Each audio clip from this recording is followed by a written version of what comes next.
Hello Void and all who inhabit it, it's me. And I think a lot of people would benefit from reading a Beverly Jenkins novel.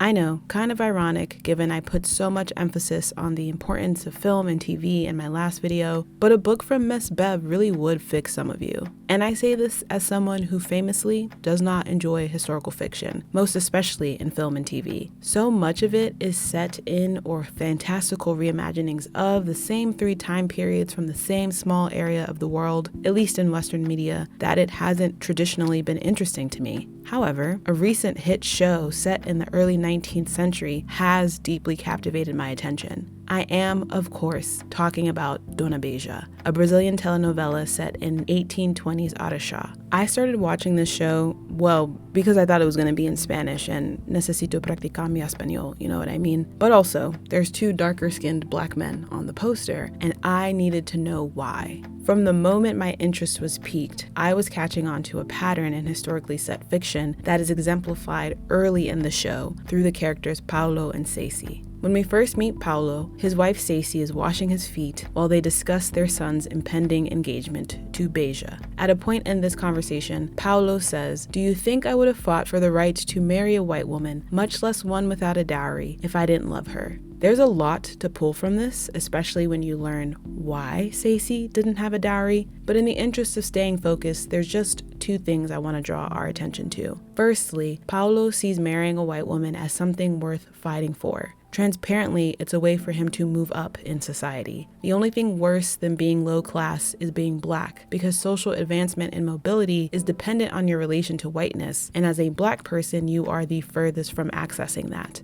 Secondly, Ceci, as a woman without a dowry, was not in the position to negotiate for a husband. The only thing worse than being broke is being a woman, because your survival via access to money and wealth has to pass through a man. Paulo proclaims his love for Ceci often, but their relationship is mutually beneficial in a material way because they are both able to move a step closer to respectable society by marrying each other.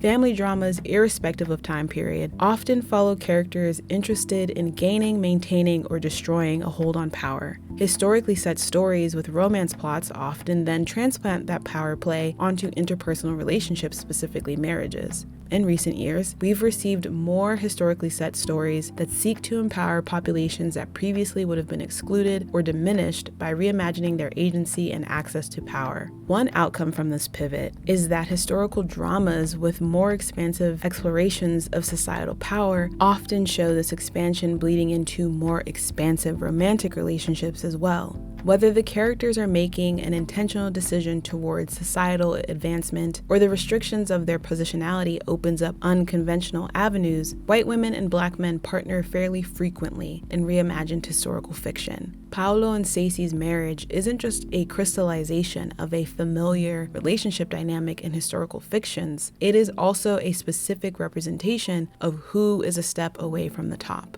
Eagle-eyed viewers have picked up that this modernization of brokering for power often excludes black women. There's something worth integrating with regards to reimagining power or agency in a way that's still so limited, especially if we're talking about fantastical stories with a historical twang, but that's a thread of thought we're going to leave for another day. When black women are included in reimagined history, their stories can feel bleak or plagued with more misfortune than their counterparts. A black female character has to go through gratuitous violence at the top of her story, and or for there to be a black female character who is respected, there must be one who is, at least initially, treated very poorly. We're also more likely to start the story with the poorly treated character than the respected one. For example, in Black Sails, Max is the only major black female character until Maddie is introduced in season 3. While they are both powerful women within their communities, our introduction to Max is extremely violent, and her path to gaining more power is harrowing at first. Another example from Dona Beija would be Josefa, a married and literate woman whose storyline doesn't really pick up until like episode 12, versus Kangina, a young woman who's forced into sex work after an old man lies about her virtue within the first 30 minutes of the show.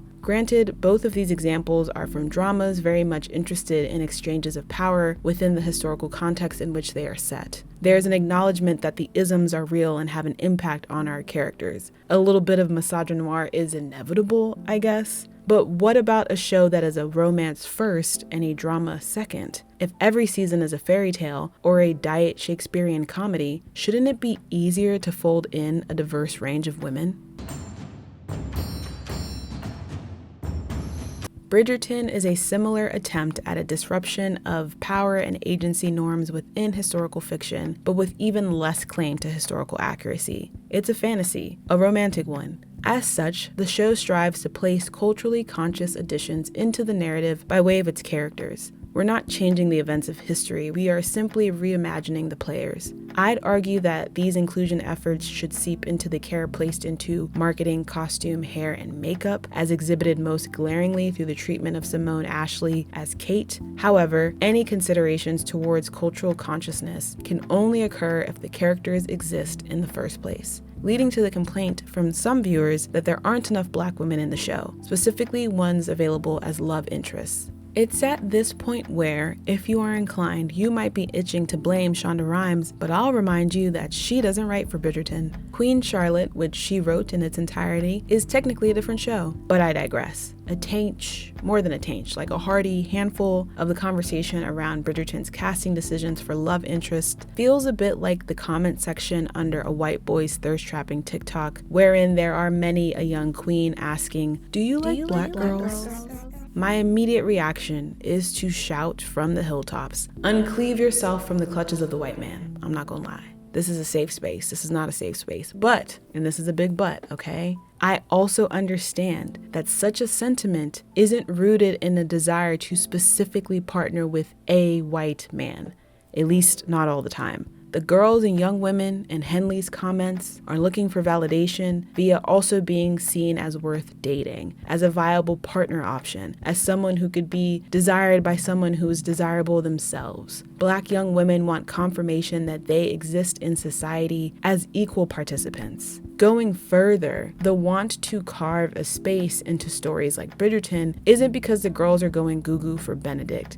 No shade to Benedict, I gotta hand it to him. The lake scene did shake Big Myrtle's cage a little bit. The request is happening because these viewers want to know that the fantasies include them too. I know someone has already commented, "The answer is that we need to stop trying to fit within these stories and instead make our own." To which I would say, thank you for the engagement, but that's not the point, at least not today. It would appear that oftentimes, if a production studio has the option to adapt the 500th version of Pride and Prejudice, or develop a brand new rom-com by a brand new writer, or even an established writer, they will go with the old story because it was previously successful and the studio believes it to be a safer bet. The audience member at home might be saying, "I don't want to see Pakistani Hamlet," but the studio believes that you want to see a completely original story even less. I'm not saying that it's right. I'm not saying that we shouldn't continue to push for original stories. Rather, my point is that given that we are more likely to be shown the same space being repainted than we are to witness a new space being built, it makes sense to me for marginalized audiences to react with the sentiment of, "I want to be in the room where it happens." The continued investment in adaptations is also why I find complaints about forced diversity really frustrating and short-sighted. The desire to adapt the same or similar narratives multiple times does not come without the recognition that something has to change to make the newest version a little different, in order to justify making the same story for the 500th time. Racial diversity is something different, if not more historically accurate in some cases.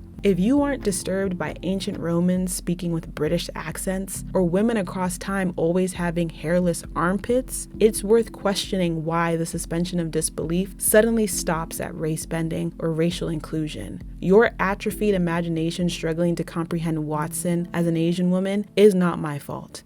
Fortify your mentals, beloved. That being said, taking issue with the limitations for actors and audiences in terms of story options is a problem worth discussing clearly. But that's separate from looking for space among that which is available. For now, I'll say that I don't believe the solution to the former issue requires a blanket rejection of the latter. More importantly, I'm not talking about the limitations of only seeking to adapt previously successful or popular narratives today. I'm exploring the question of, if we're suspending disbelief for this historically inaccurate exploration into whenever why can't we throw some Black women in there in a positive way? Such an inquiry brings us crashing back to Bridgerton. Now, I gotta be honest, I should have said this earlier, I'm hating from outside the club.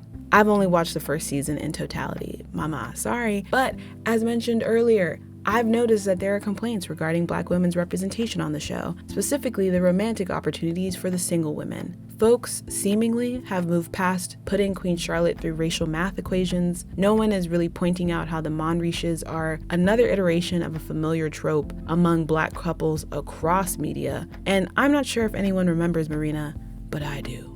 This all leaves us with two major characters to consider under the scope of lackluster options. The first is Lady Danbury. If you are inclined to argue that Lady Danbury should not be considered a Black character because the actress has a white parent, I need you to know that I will not be addressing the biracial people aren't Black conversation until I hit 100,000 subscribers. All exploration of Lady Danbury's romantic options so far took place in the Queen Charlotte spinoff that was released between seasons 2 and 3, and can be summarized thusly. She has an arranged marriage to an old man. After he dies, she has an affair with Violet's daddy, aka Granddaddy Bridgerton. And finally, she turns down a proposal from Queen Charlotte's brother, stating that she never wants to get married again. In Bridgerton proper, the mature Lady Danbury is powerful in society and often helps propel the main relationship of the season, but she herself has no romantic prospects. Lady Danbury is in a similar position to somebody like Max or Kangina in the sense that her road to respect starts tumultuously, and as a result, there's few or no romantic prospects by the time she's stable and thriving.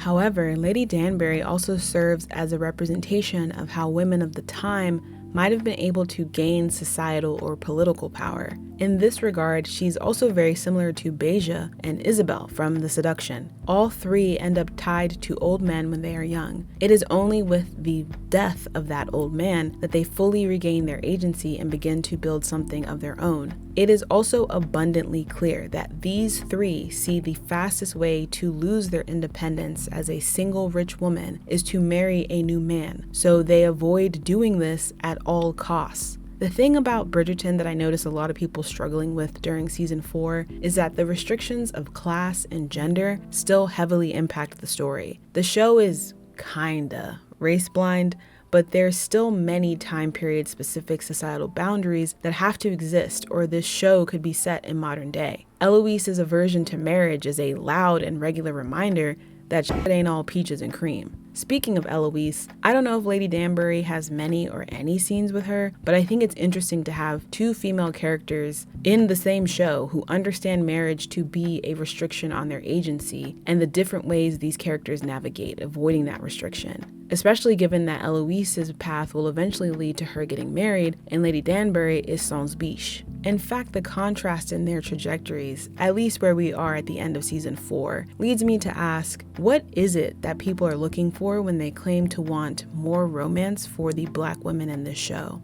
And does that additional romance include side characters? I often see people complaining about the Monriches side story, and I know they're on a social mobility side quest or whatever, it's not inherently romantic, but I'm not convinced that folks want to see more from the side characters. I do think there's some impatience with the balance between world building and the romantic happily ever after for the sibling of the season that's feeding into that irritation, but to be fair, the show is called Bridgerton. Despite whatever additional chaos of society we are privy to, the focus is, allegedly, on the romantic escapades of the siblings within the confines of society and under the Queen's watchful gaze. From that perspective, the siblings' love stories are both the most important and the only options for expansive romance arcs. If we consider that the audience's source for romantic satisfaction is solely through the Bridgerton family, that leaves us with Michaela Sterling as the lone single Black woman. If you don't watch the show and you made it this far, first off, shout out to you, babe. But Michaela is the cousin of John Sterling, Earl of Kilmartin, and husband to Francesca Bridgerton. Michaela is a gender-bent version of the book character who becomes a major love interest in Francesca's second chance romance after John passes away early in their marriage. Again, I ain't with y'all shooting in the fandom gym, but I do wonder if these conversations about the lack of Black women love interests in Bridgerton consider Michaela's existence or not. If the want and the goal is to see a Bridgerton sibling partnered with a Black woman, we will get that in season 5 with Michaela and Francesca. Michaela and Francesca's love story will also have some of the most build-up in terms of number of seasons. There's been a lot of time for tension and relationship building, which is like 80% of the fun, to me at least.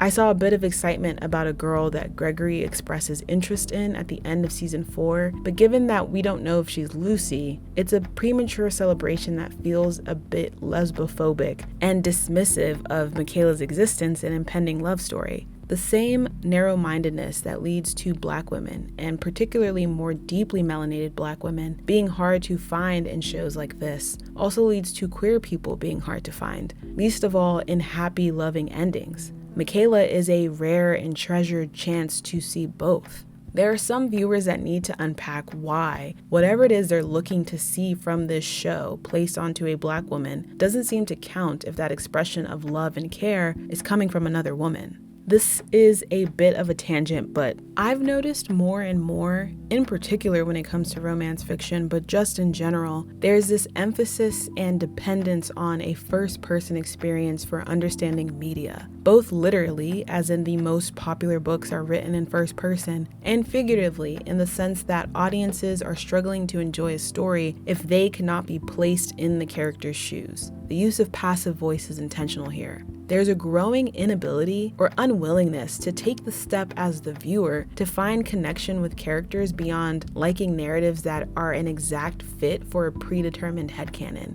I think this is one aspect of where the conversation around women's interest in heated rivalry gets stuck. The other is the fetishization of queer men that people don't want to acknowledge. But there's this deep disbelief that the emotions and bonds being presented could resonate with folks irrespective of gender or sexuality. How could you recognize the shared humanity in people that aren't exactly like you? Sounds fake. Now, as I say this, your local neighborhood contrarian might argue that it is contradictory to then advocate for more diverse character depictions across media. But to be clear, there is a difference between wanting to see dynamic experiences for a wider range of humanity and failing to connect with the story unless it is a one-to-one of your own experience.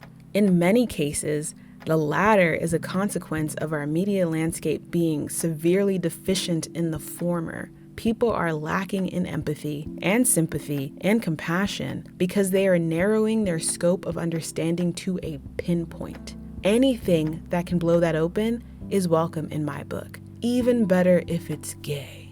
So yeah, our current only representation of a love arc for a deeply melanated Black woman in Bridgerton is Michaela, who will partner with Francesca. But again, if the goal is to see a Bridgerton sibling partnered with a Black woman, Michaela's story, depending on how their season is handled, is a net positive. If you're struggling to relate to a character because they're queer, well, that's a skill issue, high-key, but you're welcome to your shortcomings. However, equating your imaginative gap to a lack of representation is a reach you likely didn't stretch for. When we're having conversations about representation, it's important to be specific about which definition of representation we are working with. Is the point to just be in the room no matter where? Is the ask for representative narratives that are aiming to course correct from previously harmful imagery? Is representation a diverse range of depictions or a specific self-insert fantasy? And be honest. Again, I understand why people desire the self-insert character, but when she doesn't show up,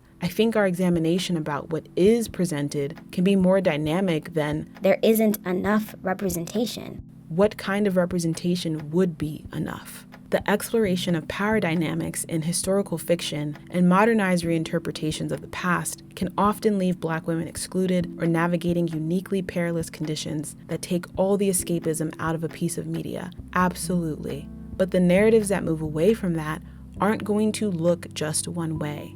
Strong, dynamic, rounded depictions will include queerness, will challenge our expectations for modernity and the past, will explore complex narratives that aren't at all like your life. More expansive depictions will provide more engaging storytelling, even if said story is set in the Regency era.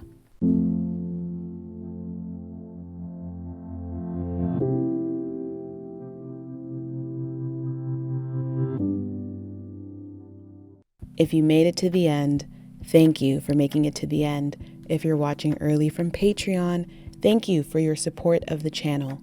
Special thanks to members of the Oral Record tier, Bianchi, Aseda, Jay, Kendra, Moi Moi, Rai, and Celine. I've never really jived with criticisms of Lady Danbury's singleness because I recognized, even in being a hater of historical fiction, that her singleness affords her a level of independence and agency that's being presented as a powerful thing. But I don't know, maybe that starts to then weave into an analysis of how Bridgerton depicts sex and gender politics that I'm sure leaves much to be desired, but similar characters to Lady Danbury often maintain said agency through brokering for sex, which I'm sure would also be unsatisfactory to people. So I do feel like the show is taking an exploration that pays some homage to the time period and still keeps her as this kind of like chrysalis of mature, defined dignity.